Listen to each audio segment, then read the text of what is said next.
So last week we talked about the call to journey, and we learned how, we're not only born into this world to live a life, but somewhere along the journey we're actually called from just the mundane, the everyday sort of stuff, to actually venture into something a little bit more significant. And we're actually going to talk a little bit more about that tonight. But then, unfortunately, we tend to hit what is called the crisis of limitations. And so that is what we're going to cover tonight. And if you weren't here last week, I'm sorry. But, you can go online, you can find the bits. And, although it's a little bit difficult at the moment because we're unable to stream everything that we do and everything that we choose, we try to make fit into the theme so it makes up the whole.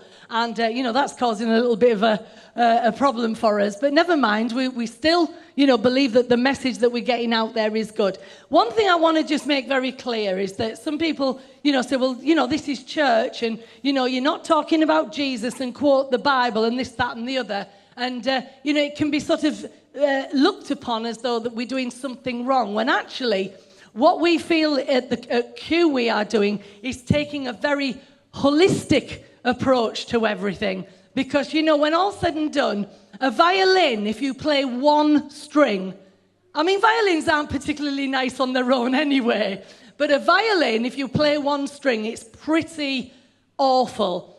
If you play all the strings together, you get a better sound. But if you put that violin within an orchestra, you get the real fullness of what that instrument is meant to be. And unfortunately, and we don't mind saying in this place, we try to be very honest, that sometimes what has happened in the pursuit of spirituality, there have been lots of things that have been excluded and ignored, when actually what should have been, in the context of our Christian faith, was that there should have been a bigger table spread with far more variety on it, where we could actually find much more about our lives and who we are and how we're meant to live and all the things that we need to be equipped for living. And unfortunately, at times, it's been very narrow and reduced. And what we're trying to do here is open it up so the table is far more spread and filled with things that will help you on your journey. Now, Anth will take this further on when he speaks, but let's just say this as an introduction. The crisis of limitations, whether we like it or not, none of us like to be told we are not who we think we are. Just let that settle for a minute. If you're having a conversation with somebody and they tell you to your face, you are not who you think you are, that's really quite horrible. And it rarely happens like that. What happens in our lives is we face situations that we thought we were brilliant at. I remember talking to a lady many, many years ago, and she'd been married 4 times, and she kept saying, I'm really good at it because I haven't been married 4 times. And when I would say to her, well, actually, no, it proves you're not very good at it because you've been married 4 times. It was almost like, what are you talking about? Because in her mind, the more she did it, it proved that she was good at it. When I'm thinking, actually, you prove you're good at it if you manage to stay with the first one. You know what I mean? So we all have very different ideas. Now, what are the crisis of limitations? And like I say, Anth's going to talk about it in a few minutes. But there comes a point where, whether it is a situation, a broken relationship, a loss of a job, a situation in our lives that we just were not ready for. We think that we're equipped in life, but then something happens. And you know what? You can't put an age on this. It's just life will bring it to the table.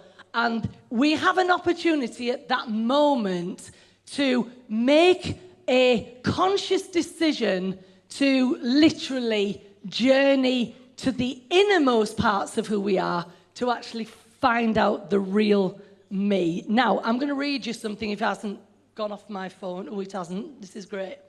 Carl Jung, who was a psychologist, he said these words, and I think they're very, very powerful. And okay, they're not Bible, but they could be. okay? And I bet we could find something that is equivalent in the scriptures. But listen to this. He said, people will do anything, no matter how absurd, in order to avoid facing their own souls.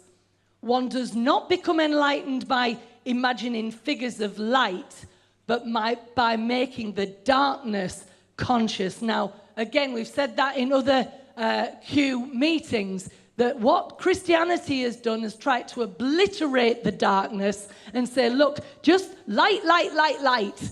But even in life, we have dark and we have day, we have night and we have day. And to realize that it's a whole thing that we've got to look at and ask, what is it that the darkness which is in me brings to show me who I am and the journey that I must take in order to make this heroic journey. So I'm just going to talk about this a little later, but I think we're going to sing now another song, because at the end of it all is that we have to come to the end of ourselves before we can actually make the turn on this heroic journey.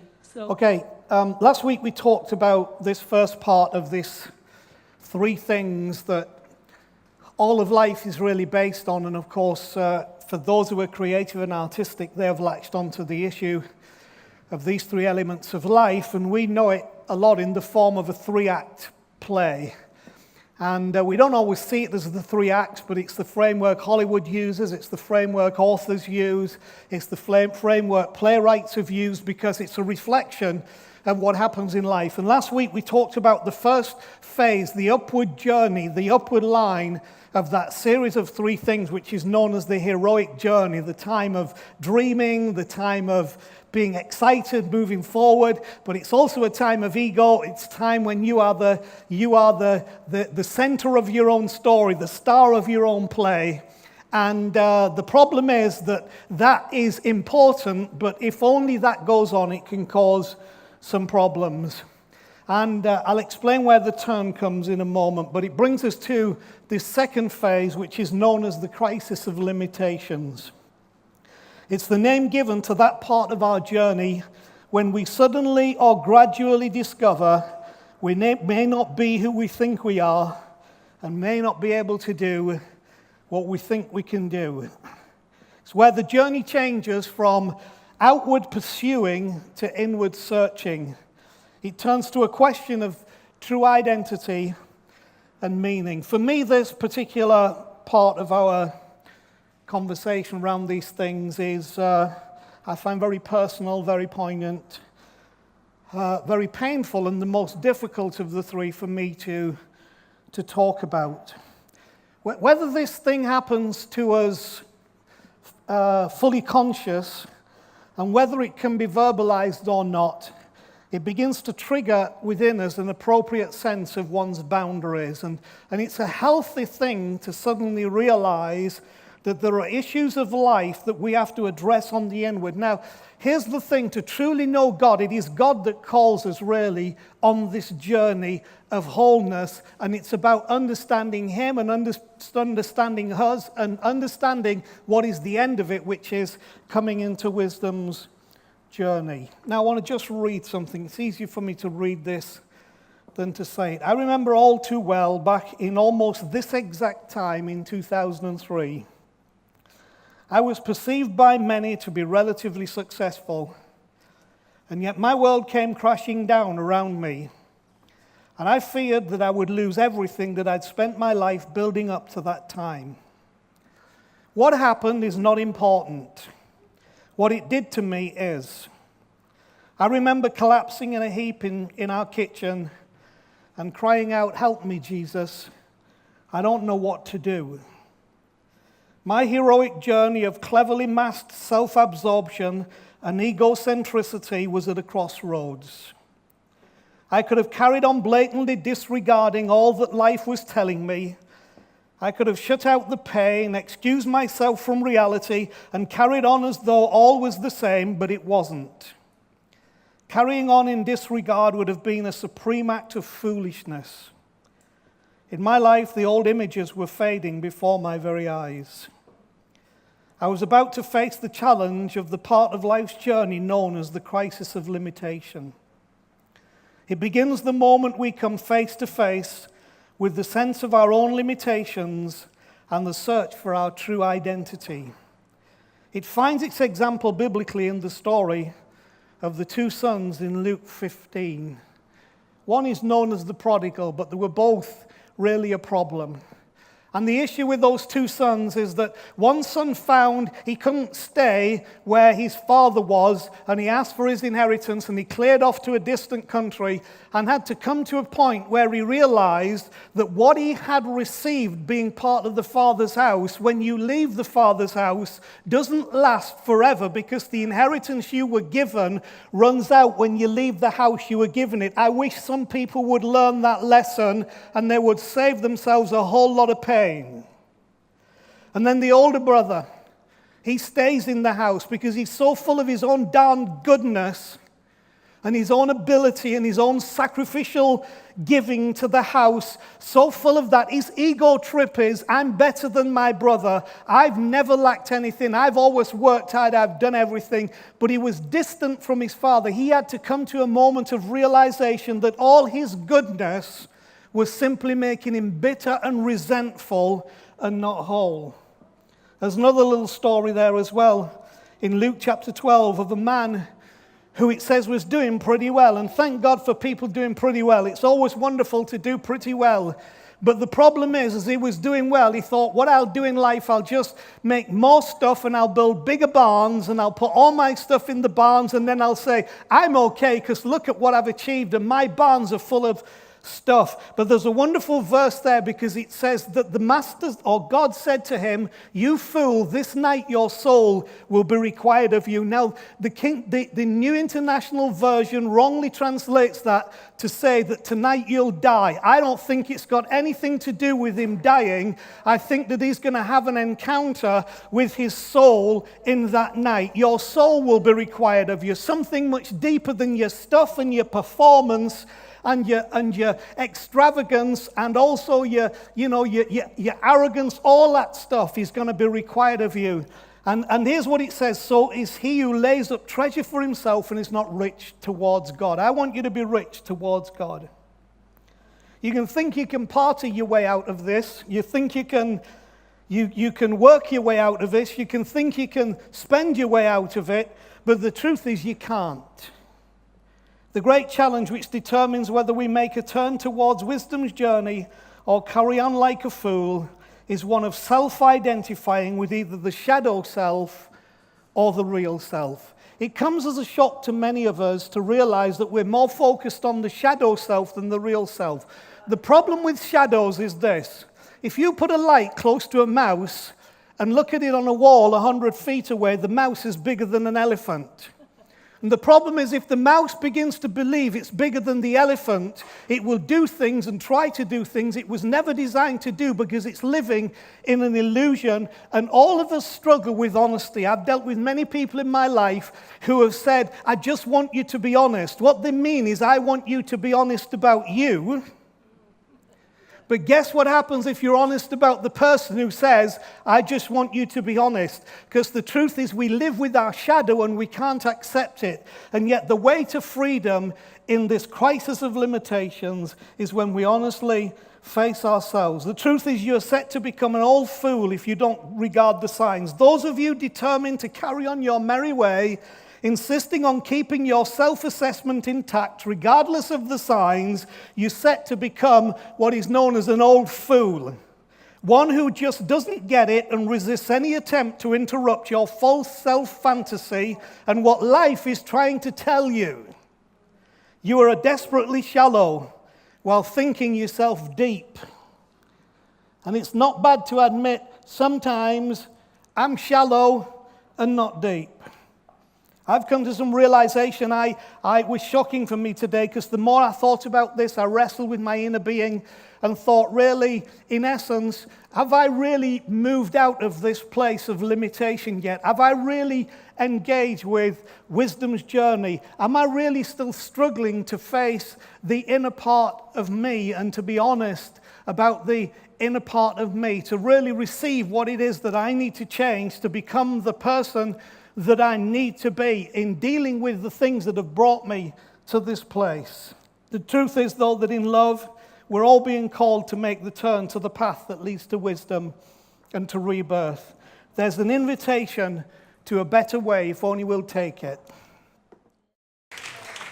The truth is, honesty can make you go a bit doolally before it brings you to the point of wisdom. And I think the whole point of tonight is really about how we resist this process, because we can't take away the fact that it is and it can be painful, and it's meant to be, because we somehow have an aversion to truth and honesty and reality. And I take a risk anytime that I'm honest with you about my own weaknesses and failings, because actually most people struggle with honesty, particularly in leaders and in me, and I'll tell you for two reasons. Number one, because if I show that I'm being honest about my weaknesses and failings, you might have to be honest about yours. And some people are like, well, I'm leaving because the last thing I want to do is be honest about my weaknesses and failings. And if you're being honest, I might be drawn to be honest. So I'm getting out of here while the going's good. And we continue to play the game and play the sham. And it's one of the reasons I hate the religious system, because we've created an environment where that can take place and does take place, and it's dishonest and incestuous, and the more I see it, the more I dislike it. There's also another reason why people dislike honesty, particularly in leaders, because they think, and if you're not perfect, if you haven't got it all together, if you've got all these weaknesses, if all this stuff is going on in you, how can I follow you? Well, if you want, I can play the game and I can pretend, like so often happens. And we can all pretend and play the game, and actually then, instead of it being real life, we are just stuck in the acts of a play, and nothing ever changes for all of us. And the trouble is, most of us go through life without ever being willing to wrestle with the freedom that comes when we embrace the crisis of limitations. I may not be who I thought I was, but you can be who God called you to be and who God made you to be. One of the other ways this is described in books is as midlife crisis. I think that's fine, but my problem with that is that it kind of locates it within a specific framework of life, and it can happen in midlife, but it depends how you define midlife. It happens to all of us in the middle of something. And it's in the middle of it, and here's what happens when we're confronted with our own limitations. It triggers unfamiliar feelings. And that's part of the issue. The feelings are unfamiliar. We don't know what to do with them. It often is accompanied by an inner loss of meaning, sometimes accompanied by feelings of failure. I'm very familiar with that. I'm very familiar with the challenge of that about God. Some of you would love me to be so confident about God and about life and about eternity that I would just come in and say, do this, this, this, and this, tick that box, tick that box, tick that box, and you'd be happy to go away. But all I'm doing is drawing you into an illusion. The truth is, our quest for God and our journey for God is more complex than that. And people think if you read the Bible, it makes you certain. But you look at the struggle of the people in the Bible in their journey to know God, but who came to greatness because they embraced that struggle. It gives us a sense of one's world falling apart. You know, I wondered back in 2003, where is God in all of this? Because all the things that I never expected would happen to me, happened to me. Here's another thing that happened to me. Where are my friends in all of this? Where are those people who swore that they'd got my back? I don't know which back it was that they'd got, but it sure didn't do me any good. And I found that many of them were more willing to stab me in the back than were willing to protect my back, because when you come to this place, it's a sense of one's world falling apart, and you have to wrestle with that, but it's okay. It's part of the journey. How perceived heroic virtues don't usually work anymore, nor are they always helpful. So if you just carry on with the same old formula and wonder why it's not working anymore, because you've made a transition, you're now in the crisis of limitation, those things don't work the same anymore. It's a time when people are not being what we want them to be, and when things are not doing what we want them to do, and we're not being what we want to be, because old ways now fail us. But that's because we're coming to a new way. This is leading us to something that connects to the life and ministry of Jesus. Jesus was at a crisis of limitation when he had his encounter in the Garden of Gethsemane and said, if it's possible, let this cup pass from me. I really would rather not face this, because all that's going on in me right now is a struggle. It was a struggle for Jesus. Now, during this period, I wrote this as a bio for the people needing one for conference promotions, etc. And when I compared this with some of the others, how many of you read? There's two things you need to read. Read a person's bio if they are a public speaker, or if they're not, read their Facebook profile and see whether the Facebook profile or the bio is the person you know. I've met some people that I thought I knew on Facebook. When I read their Facebook profile, I'm thinking, that's not the person I know. Because all of us, because we don't make the shift from the heroic journey and we go on to be foolish, we still remain legends in our own mind. And there's nothing quite like the circuit of preachers. And also anybody who's in public speaking and you read the bios, they're all just, they're just ego polishing, self-presenting, self-promoting. And I've been there, I'll admit it. It was what you do, it's what you saw, it's what monkey see, monkey do. And I don't want a term of spirituality where it's monkey see, monkey do. I want you on your journey, finding God for you, finding who you are, and becoming a whole, because you have a holistic understanding of the kingdom of God. And so when I was in the middle of this, about 3 years later, I wrote this. I thought, I can't play the game anymore. And it went down absolutely like a lead balloon. And I know why it did, because when I presented this, it wasn't what people were wanting to put in their conference brochure. If I'd have put, he flashes sparks from his fingers and lightning bolts from his behind, that would have been in the, this was amazing, just come and, absolutely fantastic. This wasn't liked. But this was me, and to a great degree it's still me. Here's what I put. Anth, as he is affectionately known, Chapman, is a man who often struggles with the issues of value and inadequacy. This regularly develops into an overwhelming sense of self-loathing and failure. He has been reduced by grace to find his hope only in one source. He does not pastor a megachurch, is not on TV broadcasting to millions, nor is he an apostle to tens of thousands in the nations of the earth. He does not have his own radio show or feature in the Christian press. He has for the last 20 years, so this is at least 7 years ago, been trying to lead a wonderful crowd of people at the Rock Church, as we were then, York, England, to be a good husband to his wonderful wife, Chris, and become at some point a great father to their children, Joel, who was 27 then, and Connie, who was 16. He is a man who is trying to live daily under the loving gaze of a compassionate father and experience the grace and mercy that flows to him regardless of all his weakness and failure.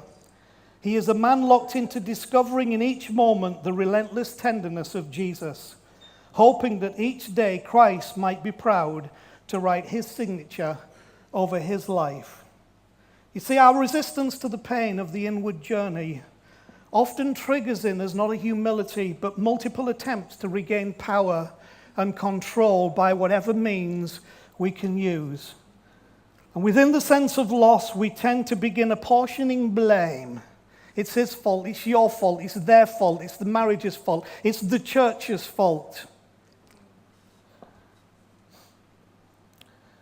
And so within that, we either are at the beginning of humility or bitterness, one or the other. We're going to talk about that next week. Whichever of these two, humility or bitterness, you engage, will determine the next major shift in direction, and will determine something very precious, whether your wounds become fatal or whether your wounds become sacred. Remember what I told you. You will not be measured by the good that you do, but by the grave you accept. If you can get to the point in this where you die, like Jesus, you will live.